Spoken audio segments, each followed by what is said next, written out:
Hey everybody, it's Mike with the 1974 GMC. You know, we talked about that front suspension and how that one hub was loose. Well, I talked with Dave Lindsay today. He's kind of the expert on this front suspension, the factory design. And what he does is he reworks the spindles by doing some metallizing or spray metal for the bearing to get the correct tolerances for the bore. And he's telling me that basically if I go through this work and have him do this, that these bearings will last basically forever as long as you grease them and take care of them. So that's what I decided to go with, because that's what I want. I don't want something I got to do every 40,000 miles, and I'm a little leery on the 10-ton, or the 10-ton, the 1-ton, you know, with what it does with the wheels and such. And the bigger brakes would be nice, but you know, that's I would like to stick with the factory if I can. You know, if I can make something better, I try to. I'm not entirely sure this could be made better. One thing that I'd think be interesting to play with is you look at these 3 bolts here.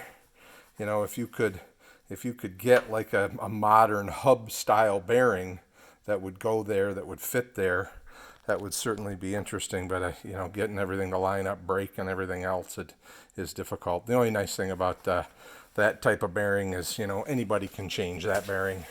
It doesn't take a lot of work, so if you did have a problem, you'd be all set. But one thing that happened that's not good is basically when I talked to Dave, I was going to be delivering to him knuckle assemblies, basically hub, rotor, bearings, seals, all of that. And as you can see, when I took the half shaft out and the brake caliper off, I was able to slide the rotor right out. So that's probably not good, but we'll see what Dave tells me, and you know what that's gonna take to fix. I may have to have my hub redone, you know, this here redone. So like I said, it wasn't supposed to happen that way. You can see there's plenty of grease in there. I've greased it. You know, I probably put, I don't know, 1,000 miles a year on it, and I've greased it twice where you just loosen it up, and so there's plenty of grease in there. But so that, I don't think that's the issue.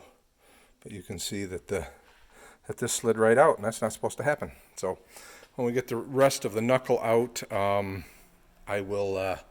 do some more videos. I'm trying not to make these too long because it takes forever for whatever reason with my crappy internet for them to upload. So what I wanted to tell you is I just wanted to give you some of the steps. So, you know, I jacked it up.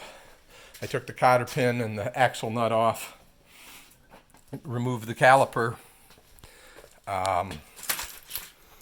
And then I decided to take the half shaft off. You don't necessarily have to do that, but I decided to take the half shaft off because I knew this side would come out. And so I took that off just to make life easier on me. I've got to break 3 ball joints loose, and I'll have the knuckle loose, and then we'll see if I'm able to. Dave said I may or may not be able to get the torsion bar loose this way, without having proper unloading tools. And just to pass on his bit of wisdom, he says you do not want to use the nut or the bolt and nut that's under there on the pork, as they call it, the pork chop end of the torsion bar, to try and unload this system or load this system, because it will you'll strip that out and those parts cannot be purchased anymore. So I'm going to go with that. Like I said, I'm going to get both these knuckles off. I have disconnected the sway bar. That'll allow the arm to go down as far as possible. And like I said, I'll be painting all this stuff up and cleaning this up and putting all new bushings in everywhere. So hopefully this is done for my lifetime, and we'll go from there. So thanks everybody for watching. Hopefully next view will be the knuckle off, and I'll let you know how that went.